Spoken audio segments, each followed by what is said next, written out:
Okay, so this is Jim Groom, DTLT today, and I seem to be alone on the cuddle couch. Uh, and that's a sad day for me because usually I'm surrounded by all the other people in DTLT, but they're not here. They've abandoned me. That's not true. And we're not alone. Actually, today we're lucky. We're lucky because we have an Arizonian, which when I was in California in the 90s, they called them zonies. And I don't know how Arizona people feel about being called a zonie, but we have actually Shelley Rodrigo, who's from Mesa Community College. She teaches media and rhetoric. She's an assistant professor, and she's coming to us actually not from Arizona. She's actually spending the year in, the first Commonwealth, the beginning of this great nation, Virginia, right? She's at Old Dominion University. And she's here with us today, and we're going to talk to her about what the hell she's doing in Virginia and a couple other things she's been a part of. And I was fortunate enough to meet Shelley for the first time at the Maricopa Teaching and Learning Conference back in May, and that was a blast. And I got to see just how many people and great people they have on the ground there in Arizona. So we'll be talking to Shelley today. Shelley, welcome. Hello. Hi. So I'm in a weird situation today here, Shelley, because I actually can't see what's happening on the screen, so I'm going to go for my cues from Tim Owens, who's producing today. So Shelley, let me ask you this. You've had an extensive career and experience in teaching online, and you've done that a lot at Mesa, right? And you've even done it at Arizona State University, from what I understand? Yes. So let me ask you. Over 10 years. You have all that experience. I'm very interested in that, so let me start there, and then we'll move on to why you're in Virginia. So for you, with online education, right, I've only started dipping my foot into it recently in Martha Burtis with this DS 106, this Digital Storytelling 106. For you, what's the key to teaching well online? For you, not some general textbook. What do you think is the key and has been the key in your experience? I think the important thing is to remember why the student is taking that class in that modality. Don't get me wrong, there's some students who take it because it's the only thing that fit in their schedule, meaning that they're face-to-face students, they're enrolled full-time at some institution, and then they cram in one more course. But increasingly, and even at four-year institutions who have a large face-to-face population, increasingly we're seeing more and more students who online, for whatever reason, is the way that it works for them, whether they're at a distance, which was historically kind of the pitch for online learning, right? But also we just see a growing number of people who are working full-time most of the time. I find most of my students, as I like to say it, have their brain fart moment when they register because they're working full-time and try to take classes full-time. Exactly. And there becomes a breakdown. But that being the case, back to my original comment of remembering why my students are there. They're there because this is the only way they can get the class. And whether, for whatever reason, that's the only way they can get the class, I have to accept that moment when they're in my class, that is the reason, and to try to work with that. And so things, for me, that has meant support, trying to be very accessible, and whether that access is email, phone, Skype, Google Chat, meeting face-to-face. I've done that all to support my online students. But the tough thing, and I'm sure this will freak out some viewers, the toughest thing I have is deadlines. Just recognizing, again, that for so many of these students that they're doing this because their lives are already jam-packed, and they're okay meeting deadlines, barely, up to the point that there's a oh my gosh moment in their life. Something happens, whether work changes their schedule, or the boss says they have a big project that's due in 2 weeks, or a child or a parent figure or some other family member or good friend gets seriously injured. And all of a sudden, that full-time job and full-time classes has left no space for that crisis moment. And so that's where I really struggle, is that helping students through that point, because whether it happens at the beginning of the semester, the middle of the semester, and the end of the semester, having this moment of, this happened, and trying to allow them to still finish the class. Because I feel like the worst thing I can do is to say, I'm sorry, your dog died. I don't have children, I have pets, so to me, they are my children. But the worst thing I feel like I can do is, I'm sorry, your dog died. You missed the deadline because you were at the vet's all night last night. You lose those points. Yeah. I just don't think that's fair. But that does mean I grade a lot of revise and resubmits, or a lot of work. Now, let me ask you this, though, because one of the questions that comes up out of that, and it's interesting to me, and I think we all right now in this moment face it, is, we have a situation in a cultural moment where you have students, non-traditional students, even traditional students, I think, who have to work far more than they may have in the past. Yes. And they have to do far more work on top of the school, and so you have these competing interests. And this idea of going to school and why we go to school, whether or not we want to look at this in the face or not, people are doing it for obvious reasons to better their lives to get this degree, but at what point might we all, not any one person, but what might we all be compromising some of the process? And that's a whole question, like, is the process pure and now we're compromising it because it's made impure by it? I don't know. I mean, I'm not trying to say that, but I mean, at what point do we realize that, there is this kind of schizophrenia among students between actually making money to do this extremely expensive thing like going to school and what's become a privilege?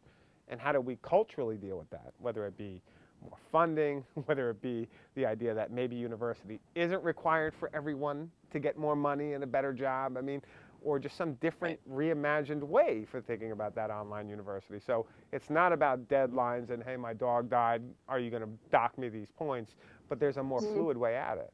Any ideas on that? Just because all those questions you bring up are huge, and everyone faces them. Absolutely.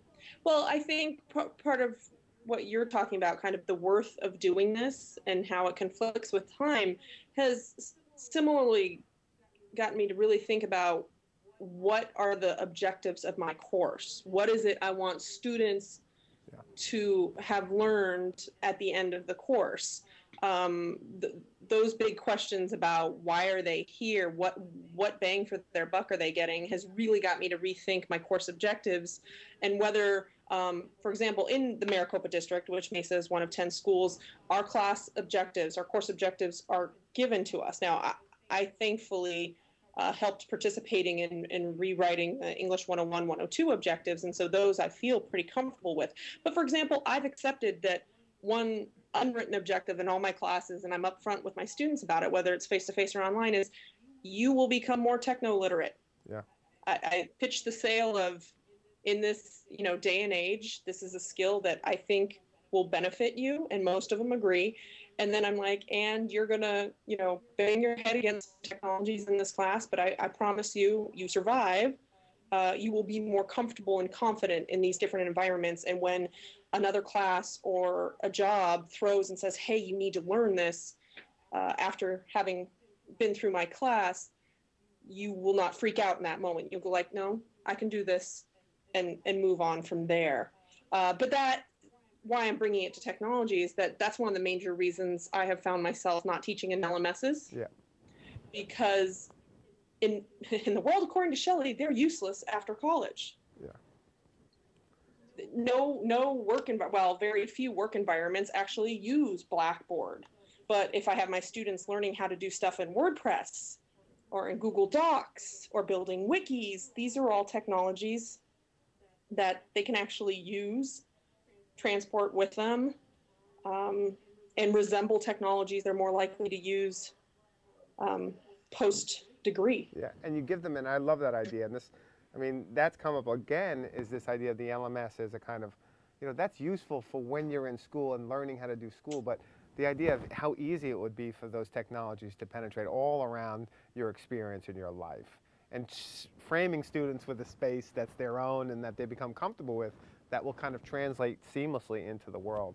I mean, I love that approach. And I love your also approach that, look, one of the things that's unwritten, but it's apparent, is what they'll be learning in this class is how to get comfortable with technology, because many of them are not, even though there's this kind of myth about digital natives or even returning students.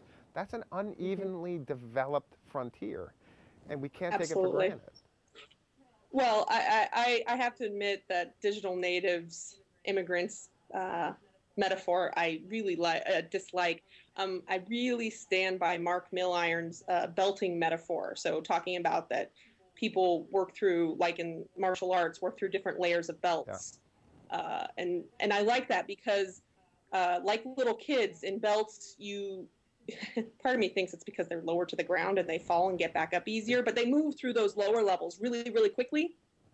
But when you get to the different layers of black belts, that takes a degree of experience, time, wisdom.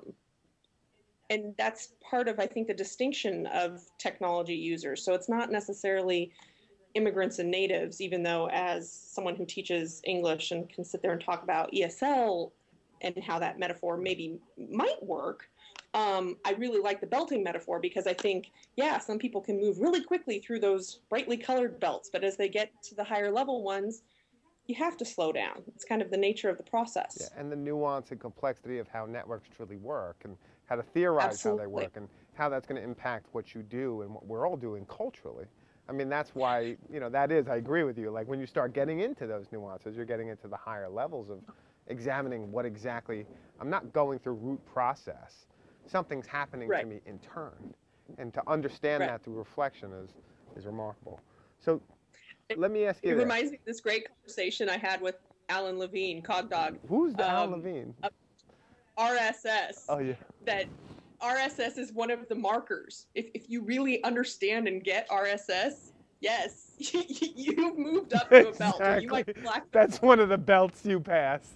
And it should be orange. And it should have little, like, syndication waves on it, right?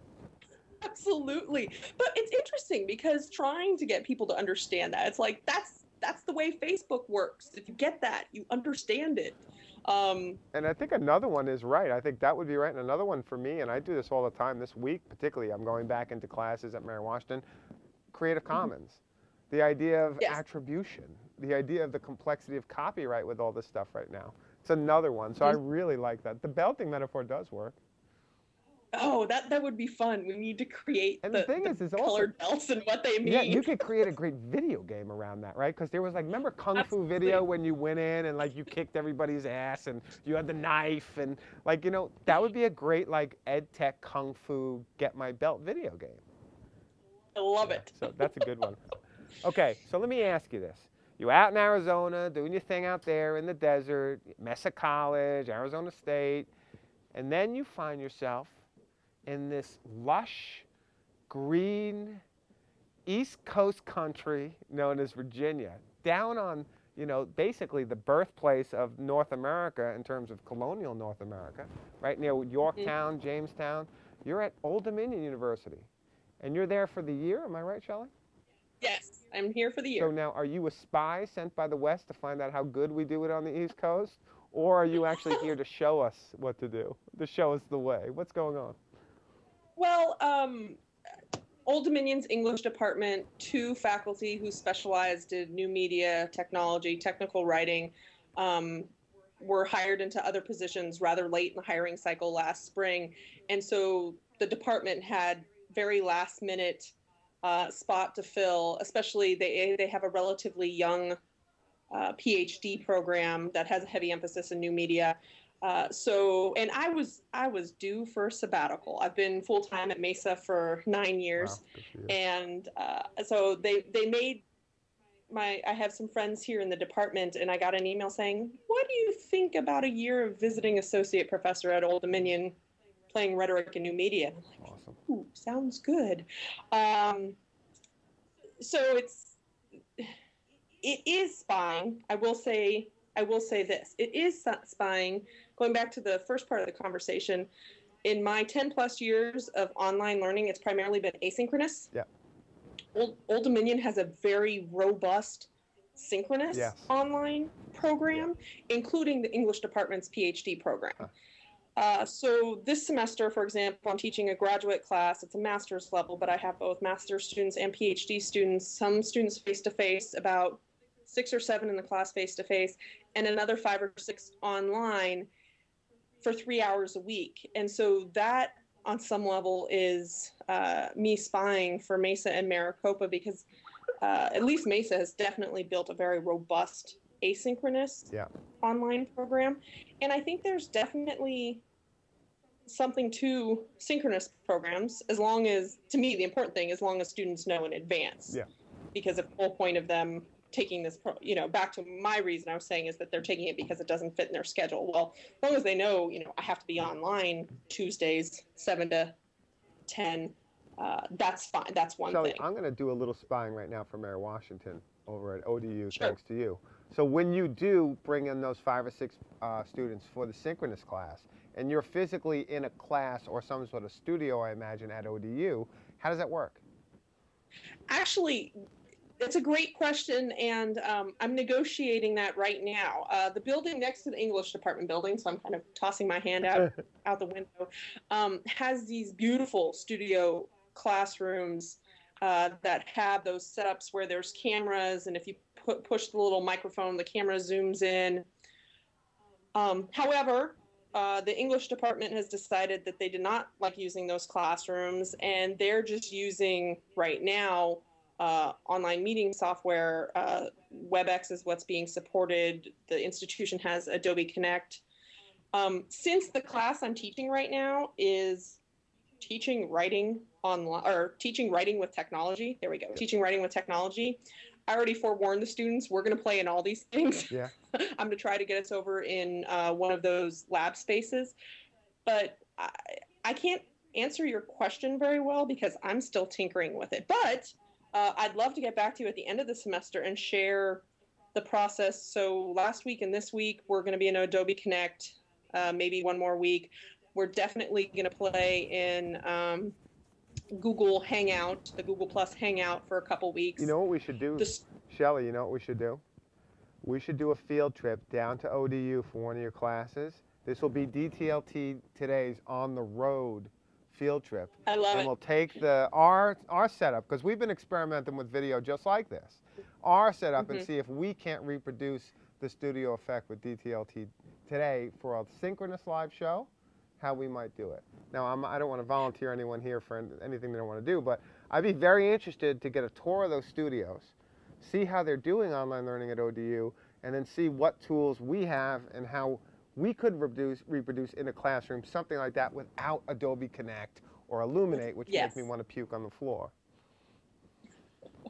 Well, and that's exactly what I'm struggling with. And what's interesting is that at least thus far with the PhD students, they have definitely set up a requirement, if you will, of video connection, that the PhD students explicitly say, we want visual connection to the group.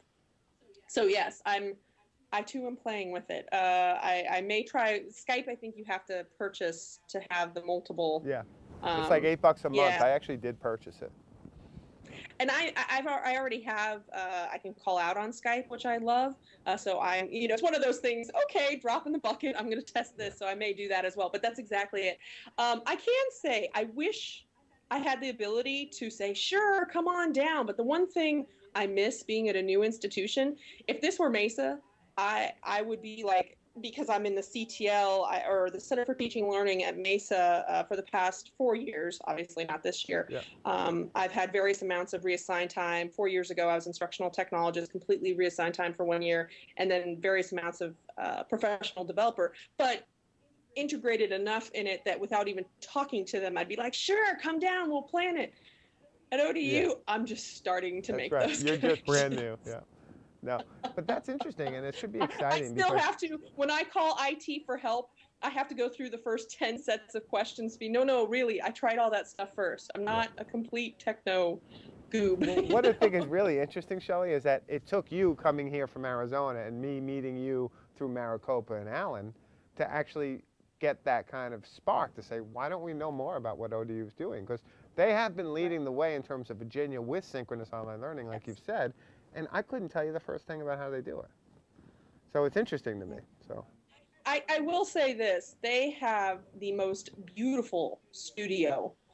When I did orientation 2 weeks ago now, and I walked into this room and I was like, oh, really? What is all of this? That's awesome.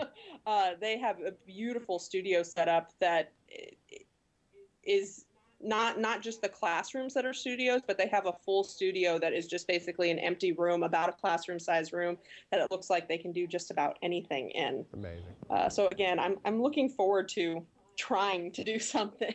Okay, so let me ask you this now. We're running at 15 minutes, so I want to finish up this interview with asking you a little bit, and I already dedicated to blog about it, so I'm going to steal what you say to start my blog. When I was out of Maricopa in May, I did the presentation, met all the folks at Maricopa. It was a great day, but at the end of the day, we all broke out, and I came to something which Alan informed me is called the Cyber Salon. For our viewers out there, can you explain what the Cyber Salon is, how it started, and really what it may mean for professional development moving forward? Absolutely. Cyber Salon is a group of people who meet that is modeled after historically the literary and intellectual salons that we usually associate with England, especially during, I want to say the Enlightenment. My history is really bad. But England and France, writers in France? I'm blanking. But I come from an English literature background, so literary salons, but there was also intellectual salons. And so based on those, about 4 or 5 years ago now, I forgot, we've been doing it a while, I started Cyber Salon with the idea, the core idea was we would meet once a month. The requirements would be, if the location we met is that they served alcohol, served food, and there was wireless access. That's right. And the purpose of it, like those salons, was just for people who were interested in, technology, geeky things, to have time to spend together and talk and share.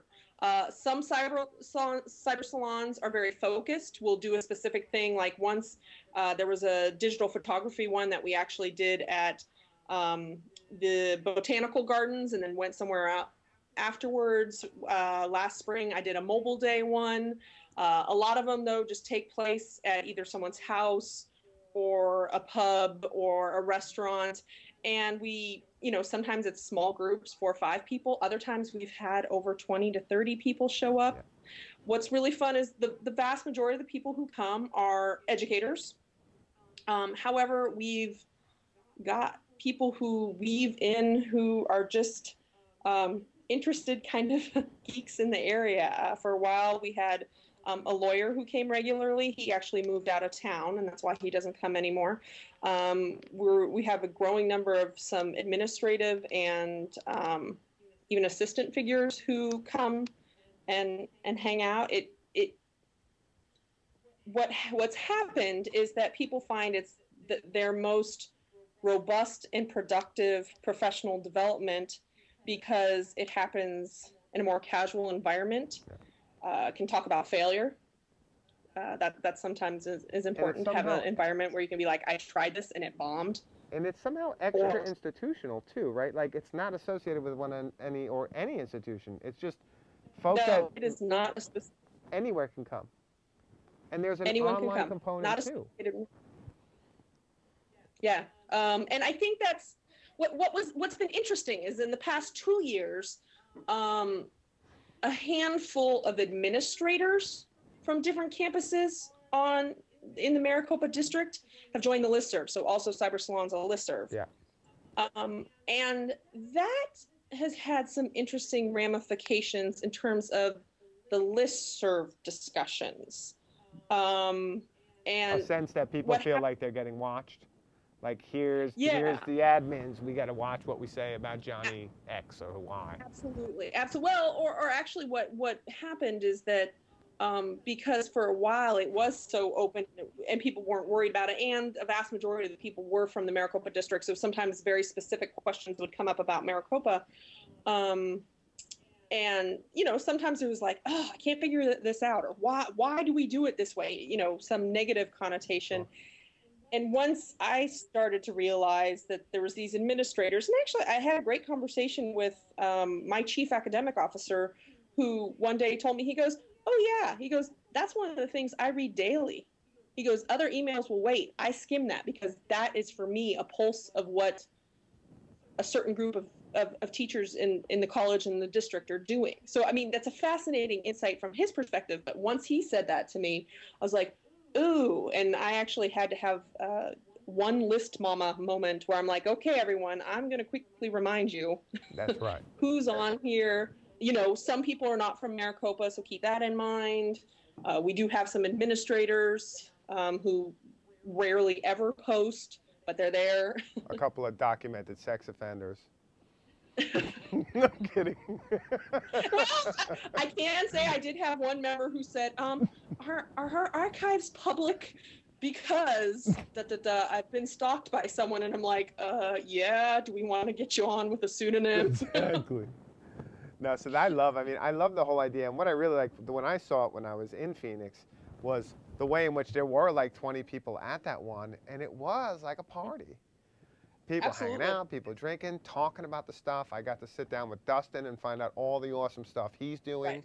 Right. It was Absolutely. really a great model for professional development that didn't feel like anything but meeting people and having fun. So right. I think what led me to this path was in graduate school. I had a graduate writing group, and we realized really quickly, we were very active for 4+ years. We realized very quickly that we would not get things done, or we would back out of our meetings if we didn't meet over food. Because the idea was we were going to eat anyways. We were going to eat lunch anyways, or we were going to eat dinner anyways, or occasionally we met for breakfast. We were going to eat one of those meals anyways. So if we met to do the workshopping, course writing, dissertation writing, workshopping, if we met over a meal, we'd be killing two birds with one stone. And I think that was one of the things that definitely drove me with Cyber Salon and the importance of food. yeah, yeah. A bunch of teachers, maybe it's just, I'm a writing teacher. We grade lots of papers, alcohol, and lampshades, access to Wi-Fi. Now, we have this, we're just about going to close up, but I don't want to ignore, Jason Green had a question in the chat. So before we close, this is a question from Jason Green in the chat, and he was asking, to what extent do you think synchronous online expands access versus cannibalizing the regular classroom? So does the expansion of synchronous online course really kind of, like he says, cannibalize the face-to-face we're having on-site? So what do you think? That's a question. Any opinions? My gut says that the vast majority of the time it cannibalizes it. The vast majority of the time, say, for example, this would happen in the community college, that I really want to teach. I actually had an action narrative class. I really want to teach this action narrative class, and it would never make face-to-face. There just wasn't enough interest face-to-face. But if I did it face-to-face and online, the course might make. And when that's kind of the motivating factor, I think it gets cannibalized because a lot of times the instructor, if that's what drove them to do it, then they're probably not being very creative about how they're meshing together these modalities. Yeah. And I'll even say I did it once, and it was abominable. I did do it was more of a face-to-face / asynchronous online, and whew, I mean, I feel confident students learn things, but I look back on it and I'm like, oh wow, I would do that radically different. Now, in a scenario like this graduate program where that's part of the only way they're getting to these classes, right. I think then what's the key is that your instructors buy into it. And by buying into it, they take seriously that this needs to matter, this needs to count, this needs to be done well. And a lot of times, and that's where something like a Cyber Salon comes in handy, a lot of times you're just sitting there scratching your head going like, how am I going to do this? And having people to talk to and go like, here's an idea I'm having. What do you think? Do you think that might work? What technology might I use to facilitate that? I miss that group right now. I have them online, but I miss the monthly meetings. That's right, you're away. Well, hopefully we can have you up to Fredericksburg soon and at least reconnect you with some people who you are familiar with. Absolutely. But it was a pleasure having you on the show today, Shelley. Thank you for taking the time out to talk to us. And good luck at ODU. And we hope at some point we get to see your digs down there. Oh, actually, I can show you. What's humorous is that my office is extremely empty. Empty bookshelves, empty walls. I do have a framed poster I need to bring in here. But I love my office. I have a great window, which I didn't have at Maricopa or Mesa, but I'm slowly settling. Yeah. Well, welcome. Virginia is the light. Thank you. Take care. You too. Everyone have a great day. You too.